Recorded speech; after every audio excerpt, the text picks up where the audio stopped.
성부와 성자와 성령의 이름으로 아멘. 예수님과 어머니 하나 되신 성심을 통하여 아버지 뜻 안에서 기도드립니다. 사랑하는 하느님 아버지, 저희가 듣겠습니다. 말씀하여 주시옵소서. 또한 아버지께서 가르쳐 주시는 진리의 빛이 저희들의 사고체계의 내재적인 기본 근본과 뿌리가 될 수 있도록 축복하여 주시옵소서. 이 모든 기도 우리 주 예수 그리스도의 이름으로 기도드리나이다. 아멘.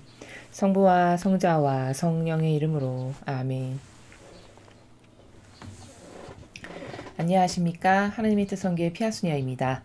오늘도 여러분들과 함께 성경 말씀을 통해서 하느님 아버지께서 자녀들에게 가르쳐 주시는 그런 진리의 정신세계를 함께 학습해 보도록 하겠습니다. 2021년 5월 17일 부활 제7주간 월요일입니다. 요한복음 16장 29절에서 33절까지의 말씀입니다. 주님 영광 받으소서. 그때 제자들이 예수님께 말하였다.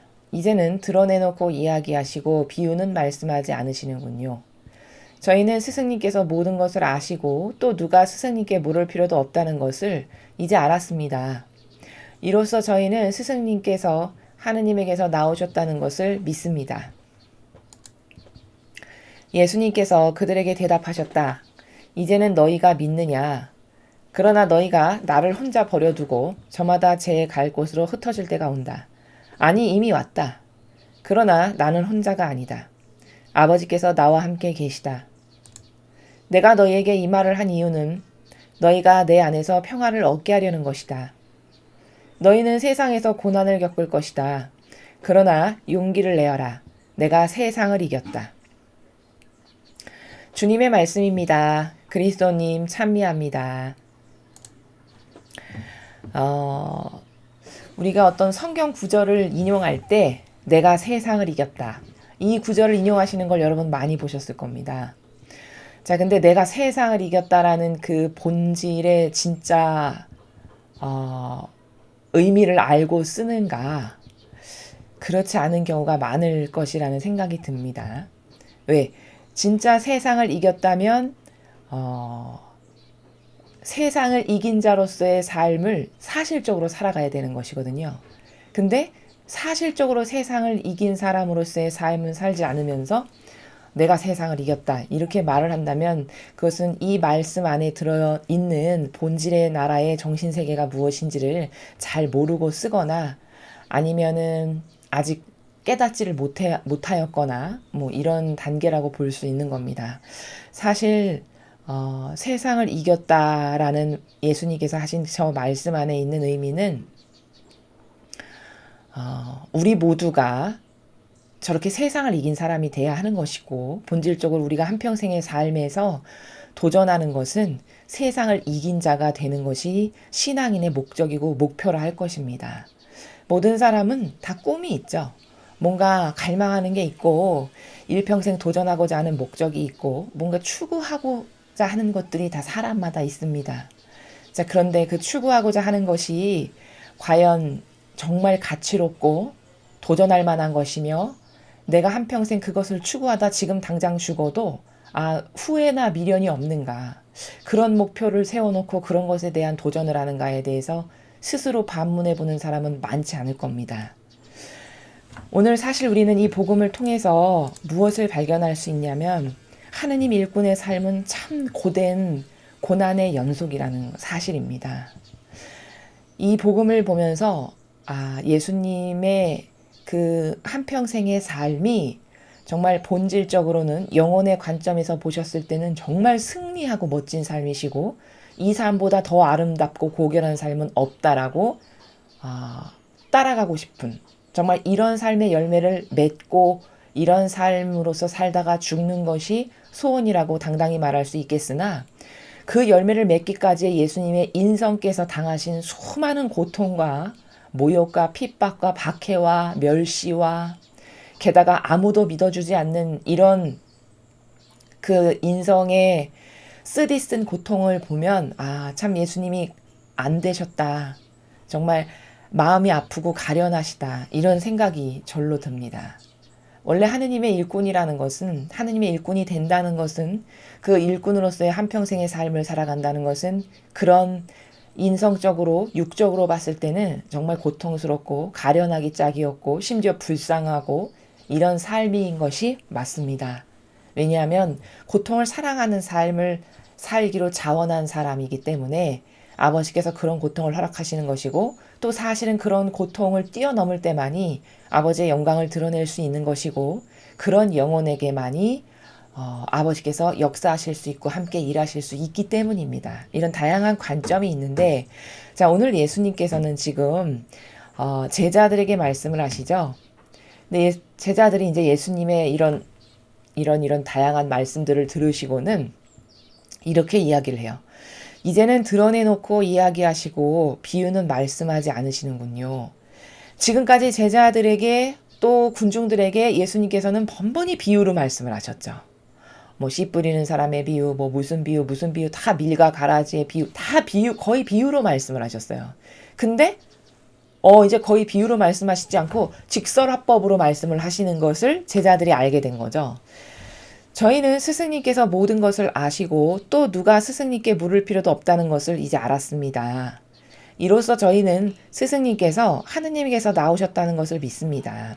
자, 직설화법으로 예수님께서 자꾸 이제 이야기를 하시는 이유는 때가 가까워 왔기 때문이죠. 그동안은 비유로 말씀하셨던 여러 가지 이유 중에 하나는 아직 때가 이르지 않았고, 그래서 그것을 알아들을 수 있도록 축복받은 자녀들만이 알아듣게끔 비유로 말씀하셨고, 또 비유로 말씀하시는 다양한 나라가 있는데 또 그 중에 하나는 직접적으로 말씀하시는 것에 의한 부작용. 예를 들면 얼마 전에 있었던 복음에서 살과 피를 먹지 않고는 아무도 나에게 못 온다. 이렇게 이야기를 하셨는데, 물론 그것도 일종의 비유지만 그런 직접적 나라에서 말씀을 하시니까 부작용이 일어나는 걸 우리가 보죠. 제자들이 막 다 도망가잖아요. 아니 어떻게 그런 일이 있을 수 있단 말인가? 아니 이거 뭐 역겹고 어떻게 거북스러워서 들을 수가 없군, 뭐 이런 나라예요. 어떻게 그렇게 어려워서야 따라갈 수 있겠어? 이러면서 다 많이 흩어지고 뿔뿔이 흩어지죠. 그런 것을 보면 인간의 이 지력이 감당할 수 없는 수준이기 때문에 그 수준들을 맞춰주시느라 또 비유로 말씀하시기도 하시고, 이런 다양한 우리의 관점에서 우리를 배려하셔서 비유로 말씀을 하셨다는 걸 우리가 발견할 수 있습니다. 근데 이제 때가 이르렀기 때문에 더 이상은 비유로 말씀을 하실 필요가 없으신 거죠. 그 핍박을 받으시고 돌아가시고 부활하시고 승천하시고 이런 날이 점점 가까이 임박하셨다는 것을 아시죠. 그러니까 이제는 더 직접적으로 조금 더 진실에 근접해서 직관적 화법으로 말씀을 하시는 거죠. 근데 제자들이 이제 그것을 말씀하지 않으시는군요. 근데 이제 저희가 알겠습니다. 스승님께 물을 필요도 없고 진짜 하느님의 아드님이시라는 걸 저희가 믿습니다. 이렇게 이야기를 해요.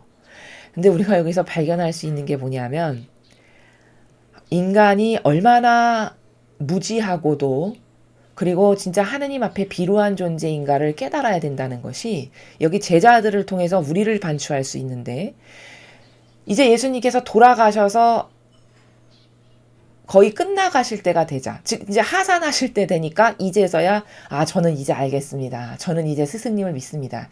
이렇게 고백하는 수준이더라는 거죠, 인간이. 이제 끝나갈 때 다 되니까 그때서야 알겠네, 진짜구나, 이렇게 화답드리는 거랑 똑같습니다. 이게 얼마나 질이 떨어지고 얼마나 지력이 떨어지며 얼마나 믿음이 없는 건가. 게다가 더더욱 심각한 거는 뭐냐면, 자기네들 입으로 자기들이 이렇게 고백하고 나서도 또 배신하죠. 여기 예수님께서 그래서 뒤에서 이러시잖아요. 근데 너희가 나를 다 혼자 버려두고 저마다 제 갈 곳으로 갈 때가 온다. 아니 이미 왔다. 이렇게 말씀하시죠. 앞에 분명히 제자들이 저는 이제 스승님께서 하느님의 아드님이신 걸 이제 알겠습니다. 믿습니다. 이렇게 대답했잖아요. 그럼 그렇게 대답하고 그렇게 화답했으면 두 번 다시 배신이라는 것은 하면 안 되는 게 이게 앞뒤가 맞는 사고방식이잖아요. 근데 자기들이 그렇게 대답을 해놓고도 32절에 보니까 근데 있지 않니? 너희들이 스승님이 하느님의 아드님이시고 이제 다 알겠고 저는 이제 믿습니다. 이렇게 했지만 그럼에도 불구하고 또 버리고 배신할 거라는 거예요. 그러면 이거를 통해서 우리는 심각하게 깨달아야 될 나라는 존재가 있는 겁니다. 이게 제자들이 무식하고 어리석어서 이 사람들만 그렇지 나는 안 그래. 이렇게 생각한다면 엄청난 오산이에요. 인간은 깨닫지 못하면 이런 반향밖에 할 수 없는 게 인간의 한계입니다. 알아듣지 못하고 영을 아버지의 은총께서 열어주시지 않으면 누구나 다 이렇게 될 수밖에 없다. 이거를 깨닫고 그러면 그때부터 두려워해야 돼요. 그러니 얼마나 하느님께 더 가까이 늘 붙어 있어야 되고 마귀 도구가 안 되려면 내가 얼마나 내 것을 버리는 것을 열심히 해야 될까. 이게 답이거든요. 이런 것을 하는 것이 객관화를 하는 겁니다. 자신에 대해서. 생각해 보세요. 동고동락하고 따라다니면서 먹고 마시고 맨날 옆에서 다 봤을 거 아니에요. 예수님께서 하시는 걸. 가장 직접적으로 교육을 많이 받았겠죠. 그랬던 사람들의 반향이 이래요. 그랬던 사람들의 반향이 끝나갈 때 되고 하산하실 때 되니까 저 이젠 알겠습니다. 이제 믿습니다. 그럼 진짜 믿어야 되잖아요. 근데 또 배신을 하는 이런 나약성, 이런 한계, 이런 믿음 부족, 이런 신뢰 부족, 이런 하나 되지 못함. 이게 진짜 비참한 거거든요. 나는 나 혼자서는 도저히 하느님의 은총이 있지 않고서는 이렇게 제자들처럼 변덕스럽고 나약해서 수시로 떨궈져 나갈 수밖에 없는 게 그게 나의 현 이치고 현 주소구나. 그러니 얼마나 겸손해야 될까요? 우리가 얼마나 정직해야 될까, 진리 앞에. 얼마나 나를 이 정도밖에 안 되는 존재입니다라고 인정하고 진실로 낮춰야 될까. 이걸 발견해야 된다라는 것이죠. 그래서 예수님께서 그들에게 대답하셨어요. 이제는 너희가 믿느냐. 그래, 너희 그렇게 믿는다고 장담하지. 그러나라고 말씀하시죠. 네가 이렇게 나를 이제 믿는다고 하느님의 아드님이신 거 알겠다고 그렇게 대답을 했어. 근데 그럼 실제적 행동에서도 그러냐? 그럼에도 불구하고 그러나 너희가 나를 혼자 버려두고 저마다 제갈 곳으로 흩어질 때가 온대요. 진짜 그렇게 됐죠. 십자가에 못 박히시고 지고 가시고 고통받으시고 돌아가실 때까지 그 옆에 따라가면서 십자가를 단 한 번도 졌던 제자가 단 한 명도 없어요. 오히려 얼굴도 모르는 키레네 사람 시몬, 그 사람을 지게 하시죠. 아버지의 은총이.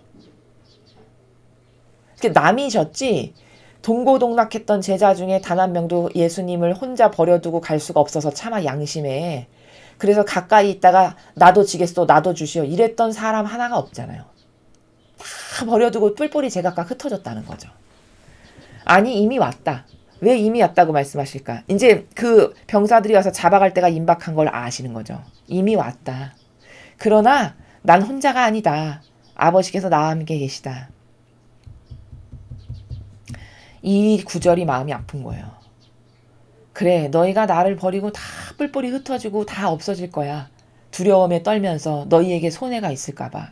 너희도 나처럼 고통받고 십자가에 못 박혀 죽을까 봐 벌벌벌벌 떨면서 다 흩어져서 없어질 거다. 그치만 나는 혼자가 아니란다. 왜? 아버지와 용해되신 상태고 하나 되신 상태니까 항상 아버지께서 나랑 함께 하실 거니까. 이렇게 말씀하시는 나라입니다. 내가 너희에게 이 말을 한 이유는 너희가 내 안에서 평화를 얻게 하려는 것이다. 자, 그럼에도 불구하고 제자들을 배려하시는 예수님의 사랑의 나라를 보세요. 33절의 첫 번째 줄의 문장의 내용은 무슨 말이냐면은 그럼에도 내가 너희에게 이 말을 하는 이유는 너희가 내 안에서 평화를 얻게 하려는 것이다. 자, 아니 너희가 나를 다 혼자 버려두고 갈 때가 왔어. 아니 이미 왔다. 근데 난 혼자가 아니야. 아버지가 나랑 함께 계시단다. 이 말을 왜 했을까? 다 뿔뿔이 흩어져서 버려두고 가면 마음이 불편할 거 아니에요. 제자들이 나중에. 마음이 불편하겠죠. 깨닫게 되면 나중에 뉘우치게 되면 회개하게 되면 내가 예수님을 버렸어. 이렇게 홀로 그렇게까지 말씀까지 하셨는데 예언을 하셨는데 내가 결국 그 말씀을 똑바로 못 알아듣고 결국 나는 버리고 나 혼자 도망친 이런 인간이구나. 이렇게 하면서 제자들이 마음이 불편하겠죠. 그렇게 될까봐 불편해하지 말거라. 왜? 나는 아버지랑 함께 늘 아버지께서 나랑 함께 계시니까 나는 혼자가 아니야. 너희가 없다라고 해도. 그러니까 불편해하지 말거라. 오히려 평화를 얻거라. 이렇게 말씀하시는 나라예요. 나는 혼자가 아니니 마음 불편해하지 말고 평화를 누리거라. 이렇게까지 제자들을 배려하시고 사랑하시는 거예요. 여러분, 인간 중에 이런 배려와 사랑을 나눌 수 있는 사람이 있을까요? 주는 사람은 혹은 있고 없습니다. 그러니까 인간의 사랑은 참 병든 사랑이고, 이런 끝까지 그 제자들이 마음 불편해할까봐 그 사랑으로 다독이시면서 걱정하지 말아라. 너희가 다 떠나가도 나는 혼자 아니고 아버지랑 같이 있으니까 괜찮다. 그러니까 평화를 누리거라. 이런 배려, 이런 사랑, 이런 인간이 없다라는 거죠. 지구상에 이런 인간의 그 어떤 사랑도 예수님이 지금 가지고 계신 저런 거룩한 사랑에 감히 능가할 이럴 게 없다라는 겁니다. 이런 예수님께 우리가 과연 무엇을 드렸나? 이렇게 제자들처럼 매일 배신만 하고 살진 않았나?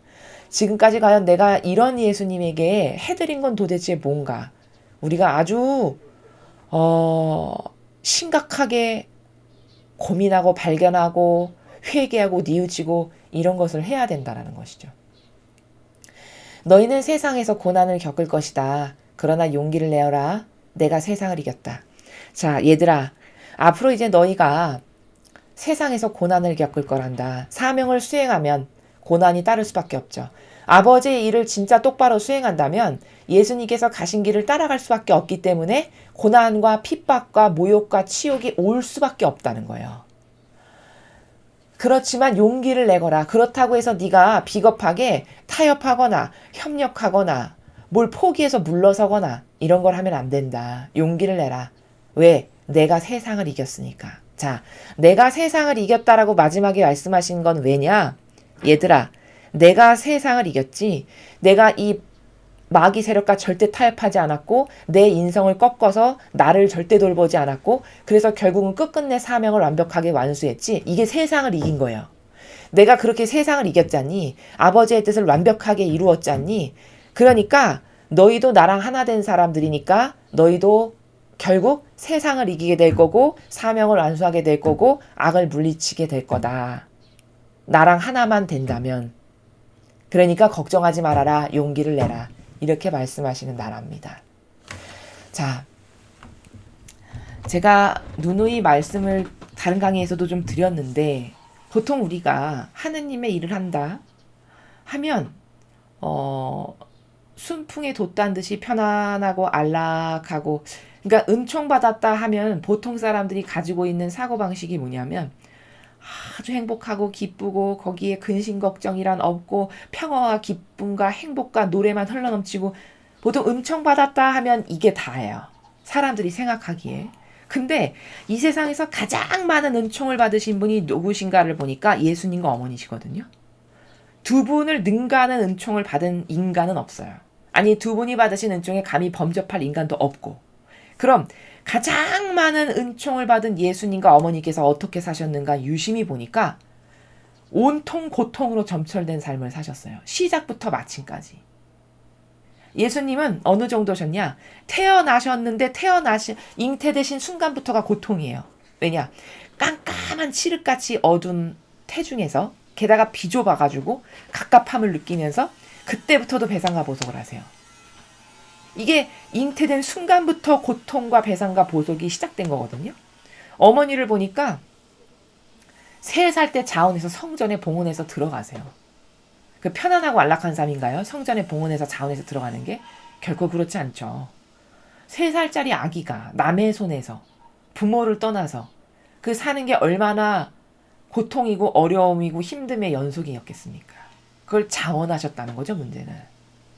그랬죠.